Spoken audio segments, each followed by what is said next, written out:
Warriors sur RMC, sur BFM Sport, avec Daniel Riolo, avec Jérôme Rotten, avec Lucie Bacon ce soir. Tout à l'heure, on parlera économie du foot avec un bouquin qui menace. Et oui, la bulle spéculative dans le football pourrait exploser. Le foot va-t-il exploser? Ça fait un moment qu'on nous le dit, ça. Ouais. Et c'est pour ça, je vais lui demander à Pierre, là, parce qu'il veut nous foutre les jetons, là, façon Roger Giquel, là, mais... Attention, Lucie est notre invitée ce soir, et Lucie a des avis. S'il vous plaît, jingle, Lucie. Le bacon, c'est évidemment très bon, mais attention de ne pas trop en manger si on tient à ses artères. J'ai appris beaucoup de choses. Tout simplement apprendre à manger. Bon, il est bien. On l'a fait comme ça, quoi. C'est... Oh, il est bien. Daniel, il va être mort de rire toute l'émission. Avec les... Que devient ton grand frère, au fait, Kevin? Oh là là, tu les écris, c'est les blagues que tu écris pendant les pubs? Non, tu sais, je me souviens de lui dans Footloose, Mystic River. En plus, c'était un acteur top à un moment. On le voit plus du tout, là. Non. Bizarre. Il a passé le relais à Lucie. Tu voulais parler mercato? On l'a déconcentré un peu, là. Non, ça va. Je voulais parler du mercato du PSG. Et pour moi, du poste indispensable qu'il faut combler cet été, et qui est celui du numéro 6, pardon, pas du numéro 10. On l'a vu pendant la campagne européenne de Paris cette année, c'est vraiment, je pense, le joueur qui leur manque, et on l'a vu notamment face au Real, et on l'a vu avec Lo Celso qui comblait un peu à ce poste, notamment à l'aller, c'était pas terrible. Et je pense qu'il y en a un seul sur le marché qui pourrait bien fonctionner à Paris. Et c'est N'Golo Kanté. Donc c'est dans les tuyaux apparemment. On en parle. Le Canet. Ah, mais c'est pour ça. Eh oui. Non, mais remarque, cela dit qu'il soit Canet ou pas. Pourtant, il y a Diarra, non? Non. Diarra, c'est vrai que Diarra, laisse finir Lucie. On n'a pas beaucoup parlé de l'échec Las Diarra, mais l'idée lumineuse de Las Diarra. Ah ouais, parce que moi, on a dit. Ah non, mais pourquoi N'Golo Kanté particulièrement? Parce que je pense que c'est vraiment le joueur qui, à ce poste-là, en ce moment, qui est disponible et qui est faisable pour le PSG, c'est le meilleur joueur. C'est-à-dire que c'est celui qui comble partout tous les espaces qu'il y a à combler. Disponible? Pourquoi disponible? Il n'est pas disponible, mais je pense. Ils vont le payer un max d'oseille. Oui, ils vont le payer un max d'oseille, mais qui est en tout cas faisable pour le PSG. Lui, il va pas jouer la Ligue des Champions l'année prochaine avec Chelsea. Il veut pas forcément quitter Chelsea, mais je pense que c'est bien pour lui de revenir en France, tout particulièrement à Paris. Il est de Paris, donc voilà, reviens chez toi, N'Golo. Et je pense surtout que tactiquement, il peut permettre au PSG de retrouver un équilibre au milieu qui va permettre à Paris de offensivement être beaucoup mieux équilibré. Et surtout permettre à un milieu, par exemple Verratti, Lo Celso, Kanté, d'être hyper performant, et qui permettra notamment à Lo Celso de jouer un tout petit peu plus haut. Puisque donc là, c'est plutôt... tu nous dégages Rabiot, là. Je dégage Rabiot. Désolé pour toi, Adrien, mais après à voir. Mais voilà, moi je vois bien Lo Celso, Verratti, Kanté au milieu, et Lo Celso un peu plus haut en 8, voire en 10. Il paraît il serait pas mal en 10. Voilà, je pense que N'Golo Kanté derrière ces deux-là. Ouais. Est-ce que Daniel et Jérôme, vous êtes d'accord avec Lucie? Priorité N'Golo Kanté pour Paris. Ce qui est certain, c'est que de toute façon, le PSG doit recruter au milieu de terrain et un milieu de terrain défensif du chapeau 1. Ce qui permet d'annoncer le retour des chapeaux pour la semaine prochaine. Jérôme, prépare-toi, on va faire tous les postes. On va évoluer. Et Kanté, dans le chapeau des numéros 6, il est chapeau 1. Donc il faut un joueur de cette catégorie-là au PSG. On parle beaucoup parce que Tourelle étant allemand, qu'ils viennent avec peut-être des milieux défensifs qu'on connaît moins en France, mais qui sont très bons, Weigl. Ce serait également une très bonne idée. Kanté, on le connaît évidemment beaucoup plus, et on est à peu près sûr que c'est du costaud. Pour moi, Kanté, c'est maison en briques. Il n'y a aucun problème. Donc oui, évidemment que ce serait un très bon choix. Ouais, bien sûr, bien sûr. On me dit sur Twitter, Jorginho, c'est pas mal à ce poste aussi, et c'est moins cher, nous dit Tintin. Mais de toute façon, il faudra un mec chapeau 1, et les gars qu'on a cités, c'est du chapeau 1 des numéros 6. Et Guillaume me dit, Lucie oublie le fair play financier. Oui, il y a ça. Ça, ouais, mais en même temps, ils vont vendre. Rabiot, ça va vendre. Pastore, ça va vendre. Ça va vendre. Kurzawa, ça se vend. Di Maria, peut-être. Non, mais forcément, il va y avoir des ventes, Jérôme. Là, non, mais il va y avoir des ventes, mais ça va pas être si simple que ça. On en parlait hier avec les salaires qu'ils ont. Ça va pas être si simple de trouver. Oui, mais il peut y avoir des arrangements financiers dans le sens où Pastore, il est là depuis 2012, c'est totalement amorti. Donc, même si tu le vends à 20, tu fais une méga affaire et tu peux me faire les trucs des salaires, machin, la prime à l'envers. Rabiot, c'est que du bénéf. Rabiot, il lui reste 1 an de toute façon. Et puis de toute façon, c'est que du bénéf, vu donc que c'est qu'il a formé. On a qui d'autre encore? Di Maria. Ouais, Di Maria. Kurzawa, il va. Kurzawa, ça se vend. Kurzawa, Berchiche, ouais. Ça se vend une quinzaine en Angleterre. À 2, tu devrais. Tu fais un petit package à 25, t'es content sur les deux. Kurzawa, Berchiche, ouais. Et Verratti d'ailleurs. Moi, je suis dirigeant du PSG, je vends aussi. Attends, je peux intervenir là sur est-ce que Tourelle. On refait l'histoire du PSG, le truc, c'est pas le débat. Non, je voulais réagir. Alors, c'est pas contre Lucie, parce que j'entends, moi, beaucoup, la priorité, c'est un numéro 6. Alors, il n'y a pas que Lucie qui dit ça, j'ai entendu plein de gens dire. Mais déjà, ce que vous oubliez tous, comment va jouer Thomas Tuchel? Parce que j'ai l'impression qu'on est obligé de jouer avec un numéro 6 devant la défense. Non, c'est pas forcément pour ça. Il n'y a pas de milieu de terrain de ce type-là. Mais attention, on est d'accord. Et ben là, je te rejoins. C'est vrai qu'il n'y a pas de milieu de terrain. Mais quand tu joues à 2 numéros 6... Mais il en faut au moins qui soit un peu plus... Qui accepte de jouer 6. Si tu joues en 4-4-2, donc comme l'équipe de France risque de jouer par moment, c'est-à-dire avec Kanté, Matuidi, ou Kanté, Pogba, ou Pogba, Matuidi, je sais pas comment Didier Deschamps va s'organiser. Est-ce que à 2 comme ça dans le milieu de terrain, N'Golo Kanté, c'est une valeur sûre? C'est un super joueur, N'Golo. Moi, je l'ai vu débuter à Caen. Je trouve que son évolution, elle est incroyable. Vraiment, il s'adapte à toutes les situations, dans tous les dispositifs tactiques. Il a joué tout seul dans la défense, même un peu plus haut, milieu relayeur. Il arrive. Après, quand tu lui donnes un peu plus de responsabilité, c'est-à-dire balle au pied, dans l'orientation du jeu et tout ça, il a un peu plus de déchets. Il est très bon dans l'anticipation, il est très bon dans la récupération du ballon, parce qu'avec son petit gabarit, il arrive à te gratter des ballons, il arrive à bien lire le jeu adverse, mais par contre, quand il faut commencer à faire le jeu, et s'il joue à 2 au milieu de terrain, tu es obligé d'avoir 2 mecs qui ont quand même cette faculté d'orientation du jeu. C'est-à-dire, je cours, je long et tout ça. Ce qui n'est pas le cas d'N'Golo Kanté. Voilà, N'Golo, il a d'autres qualités, il n'a pas celle-là. Avec un Verratti au milieu. Donc après, il faut voir comment Thomas Tuchel il va s'organiser. S'il s'organise de la même façon que le PSG joue depuis quelques années, il n'y a pas de problème. Oui, il faut un mec qui veut jouer en sentinelle devant la défense.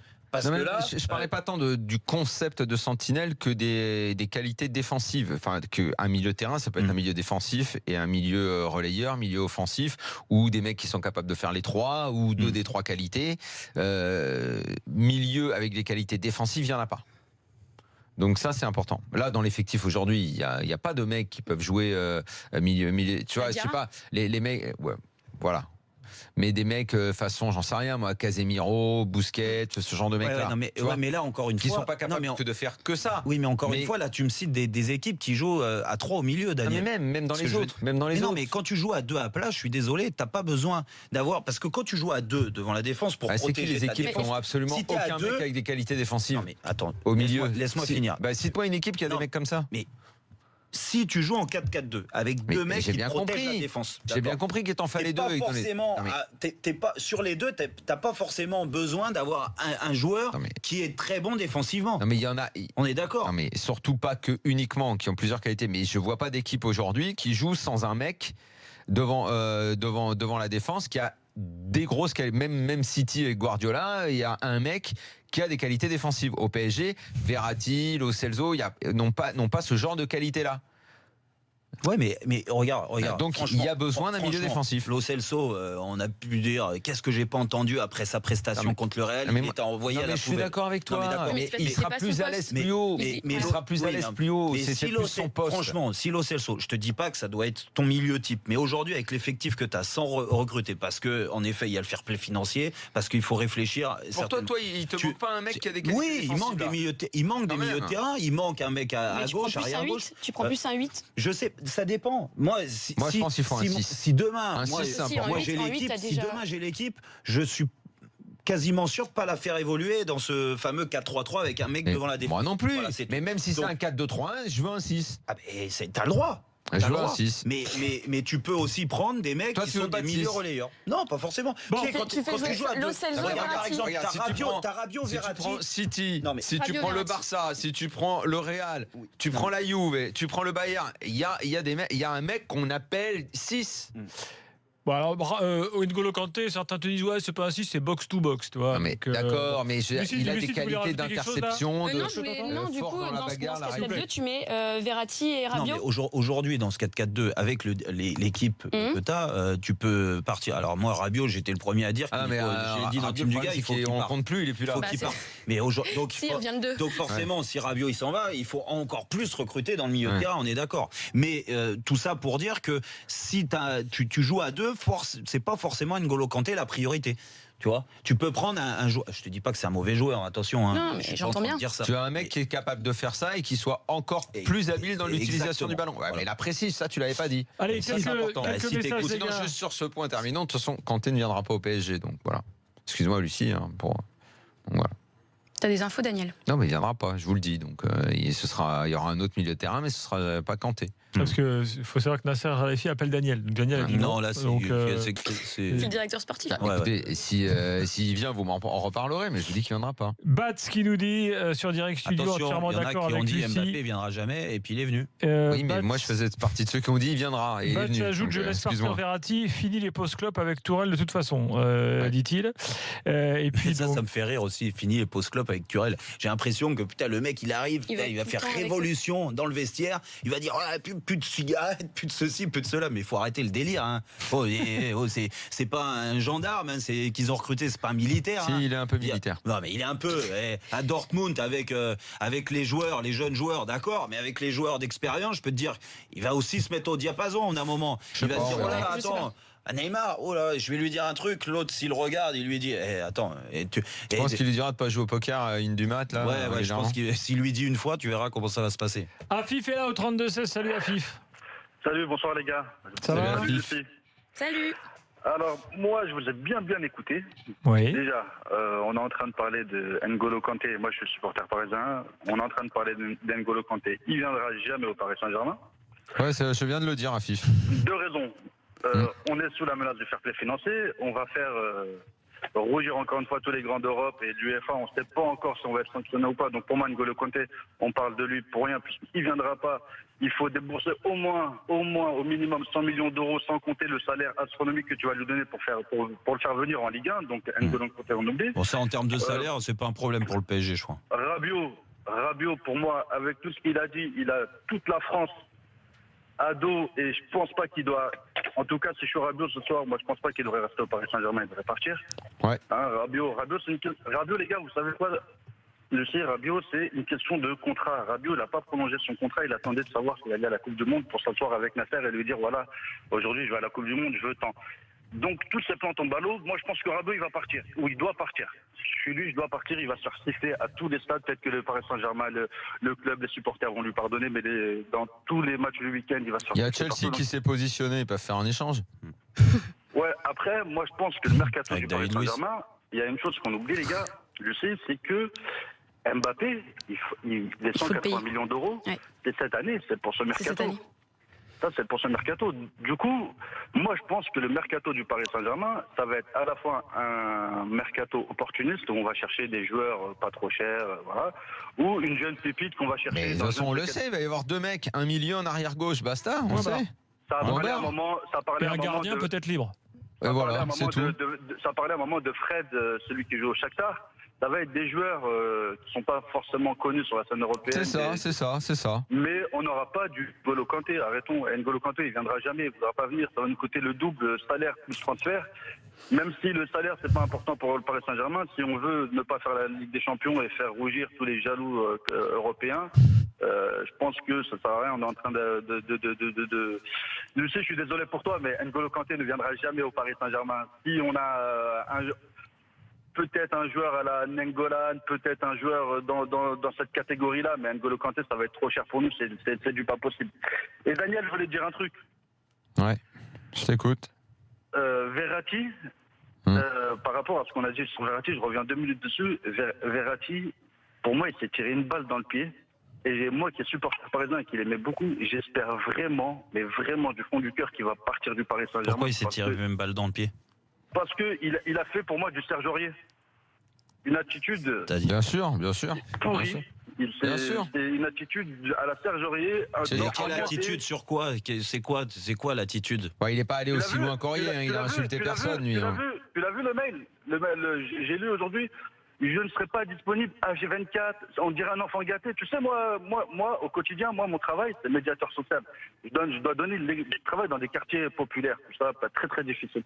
On doit discuter avec les jeunes et leur donner un exemple sur il faut batailler, il faut se battre pour réussir dans la vie. Un mec comme Rabiot, qui a la chance de jouer au Paris Saint-Germain, de côtoyer des grands joueurs, d'avoir un salaire que tout le monde rêve d'avoir, il fait l'enfant gâté, l'enfant pourri, il envoie un mail, je vais pas aller dans le réserviste. Non, mais d'accord, mais là, tu parles de Verratti, là, je comprends pas. T'as dit Verratti, t'as pas dit Rabiot. Rabiot, pardon. Et tous les joueurs de l'équipe de France, regardez bien dans leur conférence, j'ai entendu tout à l'heure Hernandez, tous les joueurs, il n'y en a pas un qui le soutient, en disant oui, tout le monde dit, je comprends pas l'attitude de... Évidemment. Donc, du coup, pour moi, il s'est tiré une balle dans le pied et il doit partir absolument du Paris Saint-Germain. Afif, merci beaucoup pour tes avis. Je suis désolé pour toi. C'est pas grave, ça va aller. Je vais réussir à dormir. C'est son avis. Après, tout est possible. Allez, dans quelques instants, la Ligue 1, on a des chiffres à vous donner et Daniel veut en parler, des chiffres intéressants. C'est l'homme des chiffres. Qui mettent en valeur la Ligue 1. C'est tout de suite. Elle aime les stats, les chiffres, c'est ça. Dans l'after. À tout de suite.